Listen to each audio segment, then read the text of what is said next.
Hello friends, मेरा नाम अजीत कुमार झा है और इस वीडियो में हम लोग एसएचएम का एक मोस्ट इम्पोर्टेंट कंसेप्ट के बारे में पढ़ेंगे। जैसे कि हम लोग जानते हैं जो x इज इक्वल टू कहीं पे लिखा रहता है a sin omega t plus 5, कहीं पे x इज इक्वल टू लिखा रहता है a cos omega t plus 5, कहीं पे x is equal to a sin omega t, कहीं पे x is equal to minus a sin omega t, कहीं पे लिखा रहता है x is equal to minus a cos omega t। तो ये कैसे होता है, कैसे हम लोग x is equal to a sin omega t लिखते हैं, कहाँ पे हम लोग x is equal to a cos omega t plus 5 लिखते हैं, क्या होता है, क्यों लिखते हैं, वो सब के बारे में इस वीडियो में हम लोग पढ़ेंगे। तो आइए स्टार्ट करते हैं। एक चीज हम लोग सिंपल समझते हैं, जो सिंपल हार्मोनिक मोशन में सिंपल हार्मोनिक मोशन का जो इक्वेशन होता है वो क्या होता है, तो f is equal to minus k x. Means अगर कोई भी पार्टिकल है, कोई भी पार्टिकल यहाँ है, तो वो अगर ऐसे ऐसे इधर जाए, फिर इधर है, तो ऐसे अगर कोई भी पार्टिकल इधर जा रहा है तो इस पे फोर्स किधर लग रहा है, तो इस डायरेक्शन में लग रहा है। इसीलिए f इज इक्वल टू क्या लिखते हैं, तो माइनस के एक्स लिखते हैं। तो अगर हम ठीक से देखें तो f is equal to minus k x, आपको हम लोग क्या लिखेंगे, तो mass into acceleration is equal to कितना होगा, तो माइनस के एक्स। तो हम लोग एक्सेलरेशन इज इक्वल टू कितना लिखेंगे, तो माइनस के बाय एम इंटू कितना, तो एक्स। अगर ठीक से देखें तो k भी मेरा पॉजिटिव है, m भी मेरा पॉजिटिव है, तो हम लोग सिंपल a को हम लोग लिख लेते हैं माइनस ओमेगा स्क्वायर एक्स, क्योंकि मेरा ओमेगा का स्क्वायर होगा वो हमेशा पॉजिटिव होगा, भले ओमेगा निगेटिव हो या पॉजिटिव हो। तो ओमेगा k बाय एम को हम लोग सिंपली ओमेगा स्क्वायर एक्स लिख दिए, क्यों, क्योंकि पॉजिटिव करने के लिए। वैसे इसका एक और एक्सप्लेनेशन है जो हम लोग बाद में समझेंगे। तो अगर हम लोग ठीक से देखें तो एक्सेलरेशन को हम लोग क्या लिख सकते हैं, तो डी वी बाई कितना लिख सकते हैं, तो डी टी लिख सकते हैं, इज इक्वल टू कितना होगा, माइनस ओमेगा स्क्वायर एक्स होगा। तो d v by d t, अब d v by d t, अब एक चीज देखिए, तो d v by d t ये हो गया डी वी बाई कितना, डी टी। दोनों साइड हम लोग d x by d x से मल्टीप्लाई कर दिए, इज इक्वल टू कितना हो गया, तो माइनस ओमेगा स्क्वायर एक्स। तो एक चीज देखो, ये dx बाई डी टी, ये dx बाई डी टी क्या होगा, तो वेलोसिटी v, तो v इंटू कितना dv इज इक्वल टू ये dx यहाँ चलेगा तो कितना हो जाएगा, माइनस ओमेगा स्क्वायर एक्स। ठीक, अब हम लोग एक चीज पता है, अगर मान लीजिए एक ये एसएचएम है, ये एसएचएम है, तो अगर कोई भी पार्टिकल मीन पोजीशन से स्टार्ट करता है, कोई भी पार्टिकल मीन पोजीशन से इधर या इधर जाता है, तो मीन पोजीशन पे इसका वेलोसिटी क्या होता है, तो मैक्सिमम होता है। लेकिन वही वेलोसिटी एक्सट्रीम पोजीशन पे कितना होता है, तो 0 होता है। तो सेम चीज लगाएंगे, मीन्स जब x का वैल्यू हम लोग a ले लेते हैं, मतलब ये क्या हो गया, तो मेरा एम्पलीट्यूड, तो एम्पलीट्यूड, तो वहां पे मेरा वेलोसिटी क्या होगा, तो 0 होगा, वहां पे मेरा वेलोसिटी क्या होगा, तो 0 होगा। तो वही सेम कंसेप्ट यहाँ पे हम लोग लिमिट लेंगे, यहाँ पे हम लोग लिमिट लेंगे तो लगाएंगे, यहाँ पे हम लोग लिमिट लेंगे तो सेम कंसेप्ट लगाएंगे। जब वेलोसिटी v का वैल्यू 0 होता है तो x का वैल्यू कितना होता है, तो a होता है। ठीक, और अगर x है, मान लीजिए तो x कोई जनरल है, तो वहां पे हम लोगों का क्या लेना है, तो वहां पे हम लोग का वेलोसिटी क्या, तो v है। तो अगर ठीक से इसको इंटीग्रेट करें तो ये कितना आएगा, तो v स्क्वायर बाई कितना आएगा, 2 is equal to v square by 2। Limit कहाँ से कहाँ तक, तो 0 से लेकर के v तक, ये कितना आ जाएगा, तो minus omega square x square by कितना, तो 2। लिमिट कहाँ से कहाँ तक, तो a से लेकर के x तक। तो अगर हम लोग लिमिट लगाएंगे तो ये v आ जाएगा, तो यहाँ पे कितना आ जाएगा, v स्क्वायर बाई कितना, तो 2 is equal to minus omega square x square, omega square x square minus a square by कितना, तो 2। ठीक है, तो यहाँ से 2 2 कैंसिल, तो v का जो value v is equal to आ जाएगा, वो कितना आ जाएगा, तो रूट अंडर ओमेगा, यहाँ पे कितना आ जाएगा, तो ये माइनस से मल्टीप्लाई कर देंगे तो v स्क्वायर का जो वैल्यू आ गया, माइनस से मल्टीप्लाई कर देंगे तो omega square into a square minus कितना, तो x स्क्वायर। ठीक, v square omega square minus x square. तो अगर हम लोग सिंपल यहाँ अगर मिटा दें तो यहाँ अगर देखें हम लोग, तो simple v is equal to कितना आ जाएगा, v इज इक्वल टू कितना आ जाएगा, तो रूट अंडर कितना, तो ओमेगा स्क्वायर इंटू कितना, तो a square minus x square. Okay, तो अब हम लोग इसको और मिटा देते हैं, तो v इज इक्वल टू हम लोग पता है कि स्क्वायर रूट लेंगे तो क्या आ जाएगा, plus minus omega root under a square minus x square. ठीक, तो अब इस इक्वेशन से हम लोग डिस्प्लेसमेंट का इक्वेशन और डिस्टेंस डिस्प्लेसमेंट का इक्वेशन हम लोग जनरेट करेंगे। तो क्या हो गया, velocity v is equal to plus minus omega root under a square minus x square. ठीक, तो अब इसको हम लोग मिटा देते हैं।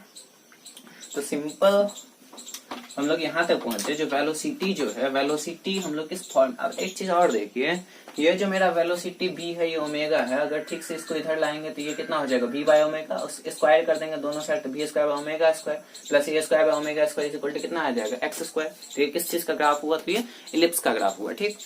तो सिंपल वो वहां हमको लोग को नहीं जाना है। वेलोसिटी को हम लोग क्या लिख सकते हैं, तो वेलोसिटी को हम लोग कितना dx बाई dt लिख सकते हैं, इज इक्वल टू कितना होगा, तो plus minus omega root under a square minus कितना, तो एक्स स्क्वायर।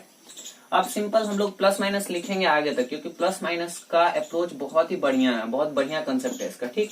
तो अगर हम करेंगे dx, ये कितना है, root under a square minus x square, ये इस साइड आएगा तो कितना हो जाएगा, dx by root under a square minus कितना, तो x square is equal to कितना, तो प्लस माइनस ओमेगा dt। फिर यहाँ पे हम लोगों को पता है dx by root under a square minus x square, इसका इंटीग्रेशन क्या होता है, तो sine inverse x by a होता है। तो वही हम लोग करेंगे dx, तो इसका इंटीग्रेशन हम लोग को दोनों साइड इंटीग्रेट कर देंगे तो कितना हो जाएगा, तो साइन इनवर्स कितना, x बाई कितना, तो a। लेकिन इसका हम लोग लिमिट कहाँ से कहाँ तक लगाएंगे, अच्छा इधर क्या हो जाएगा, तो प्लस माइनस ओमेगा t। अब एक चीज फिर हमको पता है, जब t इज इक्वल टू, जब सपोज कीजिए यहाँ पे जब हम लोग t इज इक्वल टू 0 ले रहे हैं, t इज इक्वल टू 0 ले रहे हैं, तो पार्टिकल कहाँ से स्टार्ट कर रहा है, means t is equal to जब 0 ले रहे हैं तो पार्टिकल हम लोग मान रहे हैं x इज इक्वल टू 0 से स्टार्ट कर रहा है, मतलब जब मेरा टाइम 0 है तो पार्टिकल ओरिजिन से स्टार्ट कर रहा है, ये हम लोग कंडीशन ले रहे हैं, ठीक है।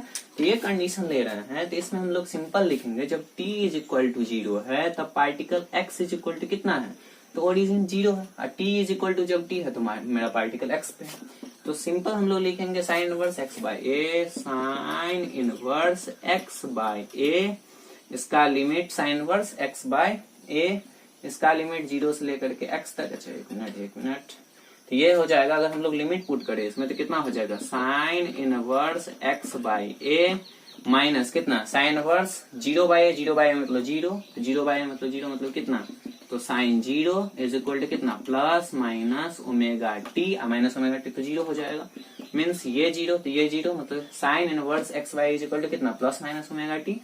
तो x by a is equal to कितना आ गया, तो प्लस माइनस ओमेगा टी। तो x का वैल्यू क्या आ गया, sine inverse x by a is equal to कितना, साइन इनवर्स ऐसा जाएगा तो कितना हो जाएगा, तो sine plus minus omega t. तो x इज इक्वल टू कितना, x is equal to plus minus इधर आ जाएगा, ये इधर जाएगा, तो प्लस माइनस ए साइन ओमेगा टी।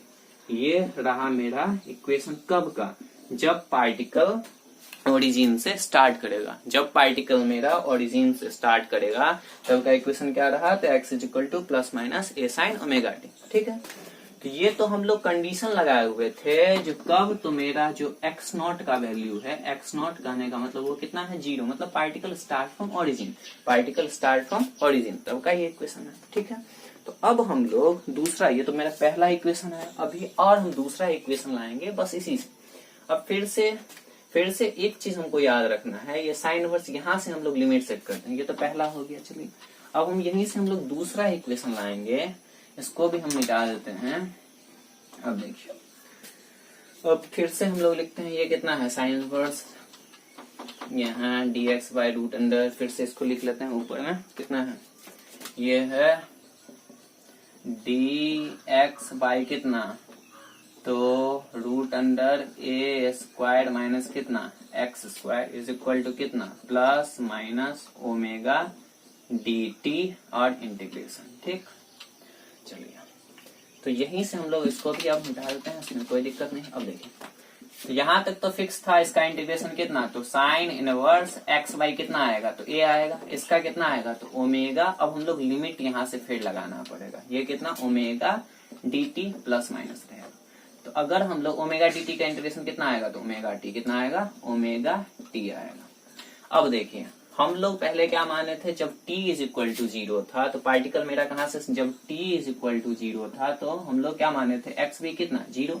लेकिन इसमें हम लोग, ये मेरा केस सेकेंड है, केस सेकेंड में हम लोग मानेंगे जब t इज इक्वल टू 0 है तो पार्टिकल कहाँ पे है, मतलब x का वैल्यू क्या है, तो a पे है। मीन्स अगर ग्राफिकल देखें तो अगर particle t is equal to मतलब t इज इक्वल टू 0 पे particle x is equal to कहाँ a यहाँ है, तो इसके लिए अब बस एक ही इक्वेशन आएगा, इधर जाना चाहेगा। अब देखिए इसमें क्या आएगा, तो यहाँ पे पुट कर देते हैं हम लोग लिमिट कितना, t is equal to 0, t is equal to 0 पे x कितना, तो t इज इक्वल टू 0 पे x का वैल्यू कितना, तो a, t is equal to t पे x मान लीजिए a है, तो क्या हो जाएगा साइन इनवर्स, तो ये लिमिट पुट करने के बाद तो sine inverse x by a minus sine inverse a by a is equal to plus minus omega t।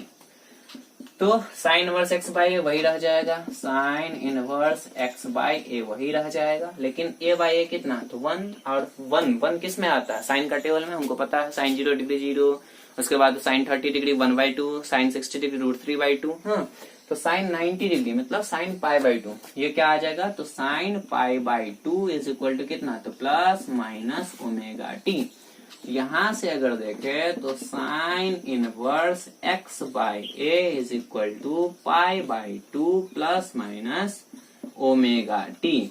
तो साइन इनवर्स साइड जाएगा तो sine π/2 plus minus omega t, तो x का वैल्यू क्या आ जाएगा, तो x is equal to a sine π/2 plus minus omega t. अब एक चीज देखो, ये π/2 प्लस ओमेगा टी लेते हैं तो सेकंड क्वाड्रेंट में, और सेकंड क्वाड्रेंट में साइन क्या होता है, सेकंड क्वाड्रेंट में साइन तो सेकंड क्वाड्रेंट में पॉजिटिव होता है, और अगर माइनस लेते हैं तो फर्स्ट क्वाड्रेंट में, अब फर्स्ट क्वाड्रेंट में भी साइन क्या होता है, तो पॉजिटिव होता है, मतलब दोनों क्वाड्रेंट में सिर्फ एक ही वैल्यू आएगा क्या, लेकिन साइन से क्या हो जाएगा, π/2 है ऑड मल्टीपल, तो साइन से कॉस में हो जाएगा, means a cos omega T, क्या हो जाएगा, a कॉस ओमेगा टी। तो ये कब का इक्वेशन था, तो ये था जब t इज इक्वल टू 0 पे x is equal to a पे रहे, मतलब यहाँ पे रहे, ठीक है। तो ये मेरा हो गया क्या, तो दूसरा इक्वेशन, ये क्या हो गया मेरा दूसरा इक्वेशन। अब हम लोग चलते हैं थर्ड इक्वेशन पे, ठीक है। तो थर्ड इक्वेशन पे अब देखिए, अब हम लोग चलते हैं थर्ड इक्वेशन पे, तो इसको अब फिर देखो, ये एक मेरा पार्टिकल है जो एसएचएम कर रहा है, यहाँ मान लो ये मीन पोजीशन है, यहाँ पार्टिकल हम लोग फर्स्ट केस माने जब क्या था, तो पार्टिकल मेरा यहाँ था, t is equal to second case माने, सेकेंड केस में क्या था, तो पार्टिकल यहाँ था। अब थर्ड मान रहे हैं जो t इज इक्वल टू 0 पे पार्टिकल x किधर है, तो निगेटिव साइड, वो भी एम्पलीट्यूड पे -1 पे, ठीक है। अब देखो, तो ये अगर लगाएंगे तो इसमें क्या होगा, तो साइन इनवर्स हमको लिमिट लगाना पड़ेगा कहाँ, t इज इक्वल टू 0 पे कितना लेंगे, t इज इक्वल टू 0 पे पार्टिकल का वैल्यू कितना, तो -a, t is equal to t पे पार्टिकल कितना नहीं पता, कुछ भी x मान लेते हैं, कोई नहीं। अब इसको लिमिट लगाएंगे तो कितना होगा, sine inverse x by a minus sine inverse कितना a by a, sine inverse a by a is equal to कितना, तो ओमेगा t, क्या, तो प्लस माइनस ओमेगा टी, इसमें तो वही है t -0। तो अब सिंपल हो जाएगा, sign inverse x by a minus a by a cut के 1, मतलब कितना हो गया, माइनस a होगा यहाँ पे, माइनस a, तो कितना आएगा, sine inverse -1 is equal to plus minus omega t. अब एक चीज बताओ, साइन का वैल्यू -1 कब आता है, तो साइन 3π/2 मीन साइन 270 डिग्री पे वैल्यू कितना आता है, तो -1 आता है। तो यहाँ से हम लोग करेंगे तो sine inverse x by a minus कितना, तो इसको हम साइन इनवर्स -1 को कितना 3π/2 लिखेंगे is equal to plus minus omega t. तो sine inverse x by a is equal to 3π/2 plus minus omega t. इसका मतलब x इज इक्वल टू कितना हो जाएगा, तो a साइन कितना, तो 3π/2 प्लस माइनस ओमेगा टी, ठीक, प्लस माइनस ओमेगा टी। अब एक चीज देखो, अगर हम लोग 3π/2 प्लस थीटा लेंगे, साइन 3π/2 प्लस थीटा, तो किस क्वाड्रेंट में आएगा, तो फोर्थ क्वाड्रेंट में आएगा। अब फोर्थ क्वाड्रेंट में साइन क्या होता है, तो निगेटिव होता है, और 3π/2 तो π/2 की क्या है, ऑड मल्टीपल, तो साइन से किस में चेंज हो जाएगा, तो कॉस में चेंज हो जाएगा। तो ये जब पॉजिटिव लिए तो फोर्थ क्वाड्रेंट में, फोर्थ क्वाड्रेंट में भी साइन क्या होता है, तो निगेटिव, और अगर माइनस वाला लेंगे तो 3π/2 माइनस ओमेगा टी, तो सेकेंड क्वाड्रेंट में भी मेरा 3π/2 थर्ड क्वाड्रेंट में आएगा, 3π/2 माइनस थीटा किस क्वाड्रेंट में आएगा, तो थर्ड क्वाड्रेंट। थर्ड क्वाड्रेंट में भी साइन क्या होता है, तो निगेटिव होता है। मीन्स हम लोग डायरेक्ट बोल सकते हैं, और 3π/2 ऑड मल्टीपल है तो क्या हो जाएगा, a cos कितना, तो ओमेगा टी। प्लस माइनस का कोई मतलब ही नहीं रहा, मतलब x इज इक्वल टू कितना हो जाएगा, a cos ओमेगा टी, लेकिन किसके साथ, माइनस के साथ। क्यों, क्योंकि साइन जो है सो थर्ड क्वाड्रेंट में जब हम लोग माइनस लेंगे तो थर्ड क्वाड्रेंट आएगा, जब प्लस लेंगे तो फोर्थ, तो दोनों में क्या होता है, तो निगेटिव, इसीलिए। और एक चीज अगर खुद भी गौर करो, अगर t is equal to 0 particle यहाँ है माइनस ए पे, तो धीरे धीरे अगर जाएगा तो x तो निगेटिव ही होगा, तो देखो x निगेटिव आ रहा है, तो इसीलिए x is equal to minus a. तो हम लोग देखें, अगर हम लोग इसका इक्वेशन लिखे तो हम लोग समझ गए, हम लोग समझ गए, जो एक मिनट इसको मिटा देते हैं। तो देखो हम लोग देख लिए, अगर कोई भी particle t is equal to 0 है तो x का इक्वेशन होता है यहाँ का क्या, तो a साइन ओमेगा टी, क्योंकि इधर भी जा सकता है, इधर जाएगा तो पॉजिटिव होगा, तो ये पॉजिटिव, ये इक्वेशन। अगर इधर जाएगा तो x इज इक्वल टू क्या आएगा, minus a sine omega t. तो ये मेरा पहला केस था। दूसरा केस में हम लोग माने थे जब t इज इक्वल टू 0 पे पार्टिकल x कहाँ है, तो a पे, तो उस टाइम में मेरा x का इक्वेशन आया था a cos ओमेगा टी। तो हमको पता a cos ओमेगा टी, तो ये मेरा दूसरा इक्वेशन था। और यहाँ पे थर्ड केस में देखे, जब t इज इक्वल टू 0 था, ये तो मेरा कैसा दूसरा केस था, ये मेरा क्या पहला, ये दूसरा। तीसरा था जब हम लोग t इज इक्वल टू 0 माने तो x का वैल्यू कितना था, तो x का वैल्यू हम लोग माइनस a लिए थे, तब जो मेरा इक्वेशन आया था, x नॉट का value, t is equal to 0 पे x नॉट का वैल्यू कितना, तो माइनस a। तब जो मेरा x आया था वो कितना आया था, तो minus a cos omega t, ठीक है। तो हम लोग अगर जनरल इक्वेशन, अब देखो, अब तो जरूरी नहीं जो पार्टिकल हमेशा यहाँ रहेगा, यहाँ रहेगा, यहाँ रहेगा, यहाँ भी हो सकता है, यहाँ भी हो सकता है, कहीं भी हो सकता है। तो इसके लिए हम लोग एक तो पहले हम लोग x का देखते हैं, a sine omega t plus five या a cos omega t plus five. तो इसका जो जनरल इक्वेशन है वो होता है x is equal to a sine omega t plus five, और या नहीं तो x is equal to a cos omega t plus कितना, five, where five is equal to होता है sine inverse x not by कितना, तो a, ठीक है। तो ये हम लोग, ये कहाँ से आया, तो ये भी हमको पता है ये कहाँ से आया, तो एक मिनट देखो, अगर देखे ढंग से, मान लो जो अगर पार्टिकल जो है t इज इक्वल टू 0 पे, अगर t इज इक्वल टू 0 पे पार्टिकल कहीं x नॉट पे, तो क्या होगा इसका, तो sine inverse x by a minus sine inverse x not by a is equal to कितना, तो ओमेगा टी। तो sine inverse x by a is equal to, ये साइड जाएगा तो कितना हो जाएगा, तो sine inverse x not by कितना हो जाएगा, तो ये हो जाएगा omega t plus sine inverse x not by a। Suppose करो इसको हम लोग क्या मानते हैं, तो इनिशियल फेज, क्या मानते हैं, इनिशियल फेज, ठीक, इनिशियल फेज। तो ये कितना हो जाएगा, इसको इनिशियल फेज, जिसको हम लोग क्या किस चीज से डिनोट करते हैं, तो फाई से डिनोट करते हैं। तो sine inverse x by a is equal to omega t plus कितना, तो फाइव। तो x का वैल्यू कितना आ जाएगा, x by a is equal to sine omega t plus कितना, तो फाइव। तो x इज इक्वल टू कितना हो जाएगा, तो a sine omega t plus कितना, फाइव। तो यही होता है a sine omega t plus five. तो हम लोग देख लिए जो कब x is equal to a cos omega t plus five होता है, कब x is equal to a sine omega t plus five होता है, कब x is equal to a sine omega t minus a sine omega t. ठीक है, तो आपको समझ आया होगा। अगले वीडियो में हम लोग इसके कुछ न्यूमेरिकल करेंगे। Thank you.